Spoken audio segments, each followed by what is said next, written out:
is about 250 million. Okay? Kanina, nakiusap na ako sa mga supplier. Kasi wala na tayo supplier. Ayaw na tayong madalang. Bakit? Manuluba tayo eh.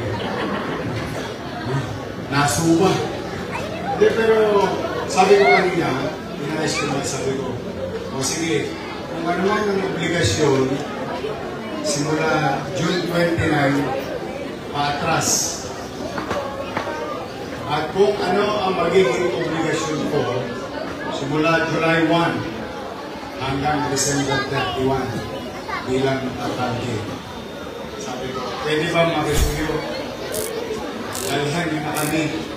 Nagsisiguro din ko, babayaran tayo kung ano ang makukonsumo ko ng July 1 hanggang December.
At sa mga pagkakataon po ito upang bumati po sa atin, tawagin po natin ang ating pong minamahal na konsehal ng ating pong kapitbahay, Councilor Tol Saltal.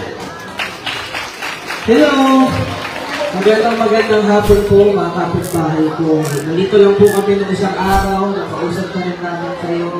And tulad po ng ipinangako ng ating minamahal po na Yorme and Vice Chief, sabi po namin babalik kami dito na Lunes. Naabutan lang talaga tayo ng weekend. Sarado na po yung mga bangko ng panahon po na yun. Pero ito po, tinutupad po namin yung aming pangako sa inyo. Nalilito po kami sa hirap at ginhawa. And sana po, aming mga kapitbahay ay dito po sa konting tulong po natin ay talagang makabangon na ulit tayo. And syempre naman, tulad na sinabi ko po ng isang araw, alam ko rin naman po, ang aking mga kapitbahay ay palaban din naman po lagi. Sa kung ano mang pagsubok ang dumarating po sa harapan natin, ay lalaban pa rin tayo. Tama? Amen? Yeah. At siguro ano na rin po, nakausap ko po si Vice Chief, with the head guard po ng ating barangay, kila Sir Makakobe, ay bukas po, may approve po natin yung approve po ng state of calamity para magamit na rin po ng calamity fund sa inyong barangay para rin po mas makakitag na tulong po sa inyong lahat. Kaya maraming salamat sa pagbibigay po ng pasensya ninyo. Maraming salamat rin ng Chairman Jigger na napairan po itong report po natin. And asahan po ninyo talaga nandito po lagi kami sa inyo. And mahal na mahal po natin lahat. Magandang hapon po. Maraming salamat po, Councilor ko sa kami. Of course, maraming salamat din po, Chairman Makakobe of Barangay 375. At sa mga pagkakataon po ito, ibibigay ko naman po sa inyo upang bumate ang ating pong minamahal na Vice Alcalde ng Luzon ng Maynila. Palapakan po natin, Vice Mayor Chief Atienza. Magandang hapon. Nung nandito kami na isang araw, ulan-ulan pa. Pero masaya ako dahil mukhang medyo mas maayos na naging mukha. Medyo meron ng pag-asa sa buhay. At nakita niyo naman, pag nangako si Orme, talaga naman tinutupad. Kaya nandito kami ngayon para sa inyo. At makakaasa kayo, nandito lang lagi kami para sa inyo. Mga nakakita po kayo. Kapit lang ha, kayo na ka. Kanta wala ng busis, dahil natabaho. Liwanag! Maraming salamat po, Vice Mayor Chi Atienza at sa mga pagkakataon. pagkakataon po ito, mga minamahal po natin, taga-barangay 375 at 378, palakpakan po natin ang ama ng Luzon ng Maynila, Norte Isko Moreno Dominguez. Sexy ng host.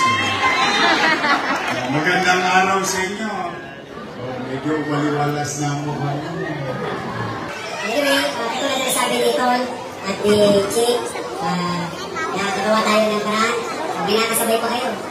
Isang palo at saka tundo. So, kakararuhin ko ngayon maghapon. Ito, discipline. Or sa kawan. Lahat tinanda ko kaninang umaga. Lahat kanina, nakapagkakita na.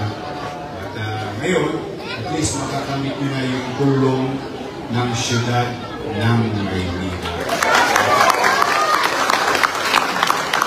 Pero, gusto ko dito ko na rin sabihin, na-excite naman ako sabihin. May minsan pagka para sa tao mas excited ako. Gusto ko lang ipabatid sa inyo. Last week, minayos ko basura. Radyo, minayos ko. At maaari, makaalpas tayo sa garbage crisis. Mukhang bumubuti na. Mukhang umaayos na. Mukhang nag-normalize na. May mga tambak ko ba? Kaya, ang susunod kayo naman. Kayo naman, yung sabihin, huwag tayo maglalabas hanggang hindi. Sasabihin naman sa inyo ng barangay. Tingin ko, within the week, normal na ulit ang koleksyon. Yun ang goal ko eh. Gusto ko mabilis agad na masunod. Pero, ngayon, kaninang umaga, meron kaming what you call regular monthly, regular weekly meeting. O diretsyo. Gusto ko ipabatid sa inyo na yung pinoproblema natin sa 6 na ospital at health center na wala tayong gamot. Pag pumunta kayo ngayon doon, tutukod yan. Pagka mangyari, yung suliranin niya, yan naman ang tatrabahuin ko ngayong linggo. Sabihin, anong yung sabihin? Ito ko na siya ha? Nakahanap ako kanina. Almost ang total na kakailanganin ng 6 na ospital at malipit na 40 medical center is about 250 million. Okay? Kanina, nakiusap na ako sa mga supplier. Kasi wala na tayo supplier. Ayaw na tayong padala. Bakit? Manuluwa tayo eh. Nasuba. Hindi, pero sabi ko kanina, inayos ko na sabi ko, sige, kung ano man ang obligasyon, simula June 29, paatras. At kung ano ang magiging obligasyon ko, simula July 1 hanggang December 31, bilang tatanggi. Sabi ko, pwede ba makisuyo? Dalhan nyo na kami. Nagsisiguruhin ko, babayaran tayo kung ano ang makukonsumo ko ng July 1 hanggang December 31. At kung ano naman ang lumang obligasyon, bubumbayin ko na kayo. Bulog-bulog. Thanks. Hanggang sa mga.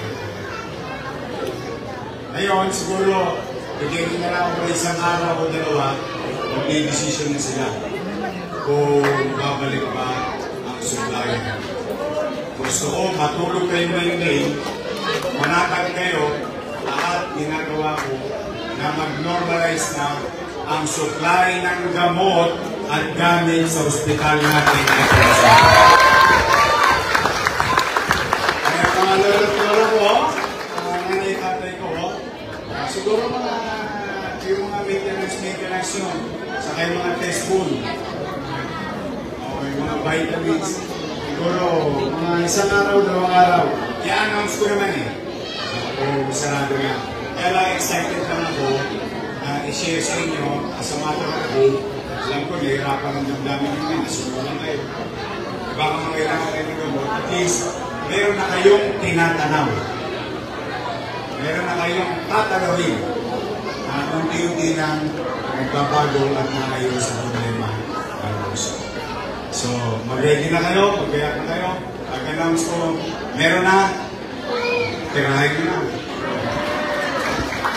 Kasi mga ganyan sa mga lola ko, so yan ang update ngayon. Ang after niyan, susunod ko naman yung ayusin yung pananalapi. Basura, gamot, tas pananalapi. Hanggang sa for the meantime ngayon, gusto lang namin ipatotoo sa inyo na kaya umilos ng gobyerno na mabilis. Kaya. Kakayanin natin. So muli kami nakikisa rito at tatakbo na ako sa District 4 na ma-exam din yung pinakatulad na tinatawag. Mag-iingat kayo. Masabi ko naman sa inyo kung magkano na ngayon? Hindi pa. Bawat nasunugan ng pamilya, 15,000 pesos. Hindi na 10,000. Yung mga, ano naman, water damage, 5 bulit pa rin. At least, kahit water damage ka, may mga bulit ka man naman. So, sunugan, 15. Nilakihan ko na, kasi pag 10,000 pa rin, kaya mahal ng yero. Ang mahal ng 2 por 2. Buti sana kung may papaluin ka sa ulo, okay lang. Hindi, magpapamahal na makabilin. Gusto ko naman, itaas din, para mas marami. Kaya mga walang pag-asa, ha? May gobyerno na sa lungsod ng Sandali, maraming salamat. Isketa na ako, bahala na sila. Nandiyan na yung chapel, no? Ready na. Alam niyo naman, pag sa amin, mabilis. I love you too. May asin ko yun, ha? Mag-iingat kayo. I love you. Nawa ang Diyos. Maria! Ay nako, grabe, Yorme, minagic mo, Menina. Talaga lahat malinis. Tagrit talaga. Ilang araw lang. Ha? Ilang araw lang. 3 days lang, wow. Hanip talaga, walang masabi.